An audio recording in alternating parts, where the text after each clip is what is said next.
안녕하세요. 김혜영TV입니다. 오늘 제가 여러분들과 함께 첫 회 방송을 시작합니다. 제 인생에 대해서 얘기를 해달라고 PD님께서 말씀하셔서 조금 부끄럽기도 한데요. 뒤돌아서 보니 뭐랄까요, 30년 인생이 정말 주마간산처럼 지나가더라고요. 또 다른 그 도전의 길목에서 여러분과 함께 담담하게 이제 이야기를 좀 풀어갈까 합니다. 만약에 제가 한우물을 팠다면 제 인생이 어떻게 됐을까라는 생각 정말 많이 합니다. 여러분은 한우물을 파는 게 맞다고 생각하세요? 아니면 여러 가지 경험을 하는 게 맞다고 생각하십니까? 정답은 없습니다. 설사 제가 애플에 들어가서 일을 했다 할지라도 아마 계속 그 한 직장에서는 일하지 않았을 것 같아요. 자, 지금부터 한번 30년 전으로 돌아가 보겠습니다. 초중고 때 공부 잘한 얘기는 그냥 넘어갈게요. 열심히 잘해서 카이스트에 입학을 했습니다. 대학을 진학하고 나서 석사를 진학하고 나서 결혼을 해야 되는 상황이 발생을 했습니다. 당시에 저희 시어머니께서 말씀을 해주시더라고요. 저희 시댁도 그렇게 잘 사는 집이 아니었거든요. 그래서 네가 결혼을 할 방법은 두 가지다. 하나는 남편이 박사학위를 마치고 돈을 벌 수 있을 때까지 네가 기다리던지 아니면 석사를 마치고 네가 벌던지 택하거라. 딱 그러시는 거예요. 제가 벌겠습니다 어머님 하고 그 다음날로 대전에 다시 내려가서 저희 카이스트 지도 교수님께 박사과정 진학을 안 하겠다고 얘기를 합니다. 자, 박사과정 진학을 안 하면서 제 인생은 잘못 표현하면 꼬이기 시작했고요. 잘 표현하면 진짜 여러 가지 이런 다양한 경험들을 하게 됐죠. 그래서 남편과 석사를 마치자마자 결혼을 했고요. 그리고 또 아이들 영어를 가리키면서 충남대학교에서 영어 강사도 했고 또 같은 학원에서 그 새벽 강의까지도 열심히 했고 신문도 돌려가면서 정말 그 달려라 하니처럼 아주 열정적인 주부로서 또 직장인으로서 이렇게 활동을 했습니다. 그 당시에 제 영어 강의가 굉장히 명강이어서 제 강의를 듣기 위해서 충청도에서 기차를 타고 들으러 오는 학생도 있을 정도로 대전에서는 최고의 강사였습니다. 한번 했다 하면 끝장을 봤죠. 2000년이 돼서 남편이 NIH라고 National Institute of Health 미 국립보건원이에요. 메릴랜드주와 워싱턴 DC 사이에 베세스타라는 도시에 미 국립보건원이 있는데 거기에 포닥으로 가게 되었습니다. 포닥이라 하면 학사, 석사, 박사를 마치고 박사 후 연구과정을 포스닥터, 그래서 짧게 줄여서 포닥이라고 저희는 부릅니다. 근데 이 포닥 활동을 가는 바람에 남편은 J1 비자로 갔지만 저는 J2 비자로 가게 됐어요. 근데 J2 비자라는 게 뭐냐면 일을 할 수 없는, J1은 정식으로 일을 하러 이제 월급까지 받으면서 가는 거고요. 저는 그 사람의 와이프의 자격으로 이제 가는 비자입니다. 그런데 미국에서 그냥 팡팡 놀 수만은 없잖아요. 그래서 미국 사람들한테 막 물어보니까 work permit이라는 것을, 일하는 거를 허용하는 그런 어떤 자격증 같은 거죠. 라이센스 같이 그 work permit을 받아야 일을 할 수 있다라고 하는 거예요. 그래야 위법이 아닌 거죠. 그래서 제가 진짜 TV만 연결하고 이사를 가서 TV만 연결하고 그 다음 신청한 게 work permit이었습니다. 왜냐하면 3개월이 걸리거든요. 나오는데. 정확히 3개월 후에 그 work permit이 나오더라고요. 자, 그리고 나서 그 work permit을 들고 미국에서 제가 어떤 직업을 갖게 됐는지, 그리고 어떻게 도전해서 그 직업들을 따게 됐는지에 관한 얘기도 또 다음 영상에서 하는 걸로 하고요. 그래서 이제 미국에서 한 2년간의 생활들, 거기서 또 사회활동, 커즈라 그래서 Korean American Women's Society, 한미 여성의 또 주 멤버로서 활약하면서 미국 상류사회에서 벌어지는 자선 파티라든지 도네이션이라든지 이런 것들을 또 사회생활을 하면서 배우게 됩니다. 그 아이가 당시에 이제 100일 정도 간 넘겨가지고 들어왔는데 그 당시에 이제 제가 아이와의 그 육아 전쟁, 그리고 남들에 비해서 정말 제가 자랑하는 프라이드를 가진 어떻게 이 아이를 영재로 키웠는가의 얘기는 또 다음 그 영상에서 제가 제작하기로 하겠습니다. 2005년 정도 되었을 때 제가 그 사이에도 이제 미국을 왔다 갔다 했었는데 당시에 제가 미국에서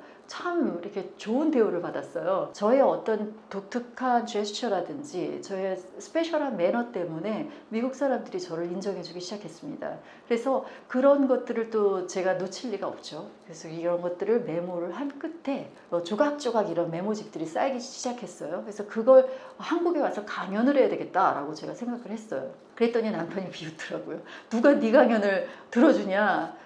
이쪽 전공자도 아니고 전문가도 아니면서 나는 이 경험을 꼭 공유하고 싶어 라고 하면서 제가 강연자에 도전을 합니다. LGCNS의 당시 상무님이셨어요. 임수영 상무님이시라고. 선배님 저 강연 시작했어요. 초청해 주세요 라고 하니까 그래? 그러면 한번 초청해 줄게 라고 하시면서 저에게 그 LGCNS로 와서 강연을 하라고 하셨습니다. 그게 첫 강연으로 스타트를 해서 100여 차례가 훨씬 넘었죠. 그래서 그 위풍당당 글로벌 매너가 그렇게 탄생이 됩니다. 이 위풍당당 글로벌 매너로 강연자의 주가를 한참 올리고 있을 때 그 한국열린사이버대학교에서 그 실용영어학과에서 비즈니스 영어와 국제 매너라는 그 과목을 가르칠 교수를 뽑고 있었습니다. 그래서 누군가가 저를 추천했고 저는 대학 강의는 아무것도 아니라고 생각을 했죠. 강연에 비해서는. 그랬는데 그 학장님께서 그러시더라고요. 일반 대학 강의의 3배를 준비하셔야 됩니다. 사이버 강연은. 그래서 첫 1교시 거를 준비해가지고 강연을 했더니 진짜 3시간짜리 분량이라고 생각했는데 1시간 반밖에 안 되는 거예요.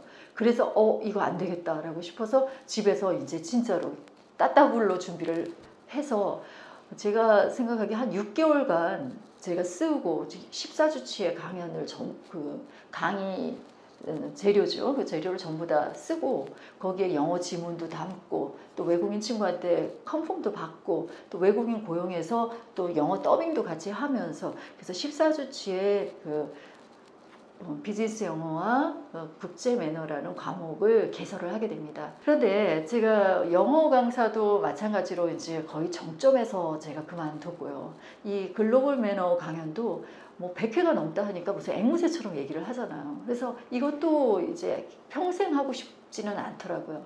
그래서 이 정도 했으면 나는 책까지 저술했고 이걸로 교수가 됐고 그래서 이 정도에서는 스탑을 해야 되겠다라고 생각하고 사업을 해야 되겠다고 생각을 했습니다. 그래서 거의 이제 시간적으로는 중첩이 되는데요. 그 일들을 놓지 않으면서 또 하나하나의 직업들을 얻게 되죠. 이 모든 것들이 제가 집에서 아이를 키우면서 할 수 있는 일들이었습니다.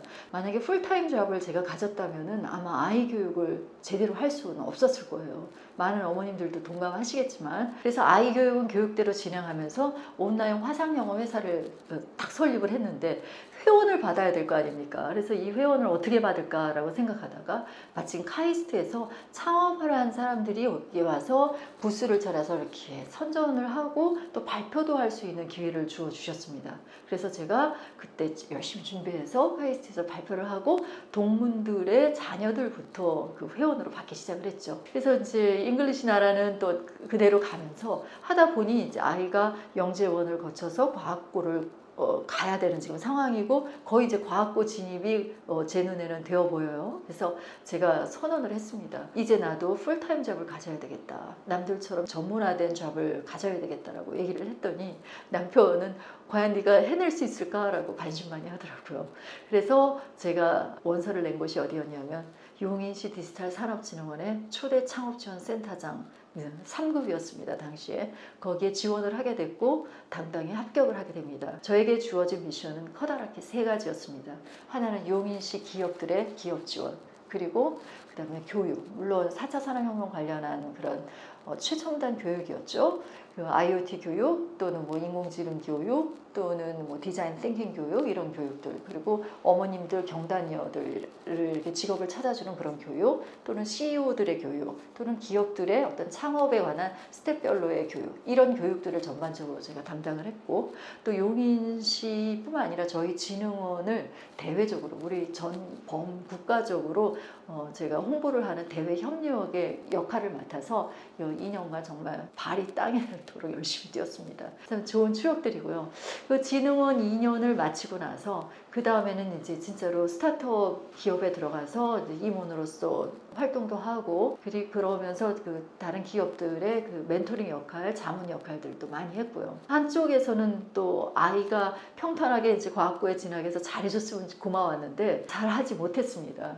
2학년 때 굉장한 슬럼프를 맞이해서 아이가 그냥 크러쉬가 되는 바람에 저는 밤마다 열심히 낮에는 일하고 밤에 와서는 그냥 눈물을 훔치는 날들이 정말 많았습니다. 그래서 이런 것들을 정말 어떻게 극복을 했는지에 관한 얘기, 그리고 우리 아들이 왜 그렇게 슬럼프를 맞이했으며 또 결국 어떻게 해서 극복했는지, 이런 얘기들도 제가 또 미래의 다른 동영상으로 여러분께 알려드릴 거고요. 그렇게 해서 이제 아들이 2020년도 카이스트에 입성을 하게 됩니다. 그래서 저는 이제 한 가지 굉장히 홀가분 하고, 아들이 2학년 때 그리고 3학년 때 두 해에 걸쳐서 수시에 원서를 내게 되면서 저는 뭐 거의 이제 수시 박사가 되었습니다. 왜 떨어졌는지도 분석을 했고요. 물론 다 떨어지지는 않았겠죠. 카이스트에서 안 뽑아줬기 때문에 그거를 이제 제가 분석을 하게 됐고, 또 뭐가 제일 중요한 팩터구나 이런 것들도 알게 됐고, 그래서 그런 자료들을 모아서 또 여러분들 앞에서 그 수시 입시에 대한 그런 교육이라든지 아니면 강연이라든지 이런 것들을 또 시작하게 됐습니다. 그래서 많은 어머니들께 저의 오랜 경험담들을 공유하면서 이렇게 나아가고 싶습니다. 자, 지금까지만도 제 얘기 중에 반도 안 꺼낸 거예요. 사실은 듣기만 해도 헉헉할 정도로 많은 다이나믹한 일들이 많았었는데요. 하나하나 이야기 보따리는 풀어가는 걸로 하고, 제가 이제 또 새로운 직업, 입시 교육 강연을 새롭게 시작을 했고요. 또 여러분과 함께 만나려고 이렇게 다시 유튜버가 되려고 새로운 직함 하나가 더 얹어졌습니다. 저의 이 넘치는 에너지 여러분에게 나눠드리고요. 같이 해피 바이러스 같이 뿌려대고요.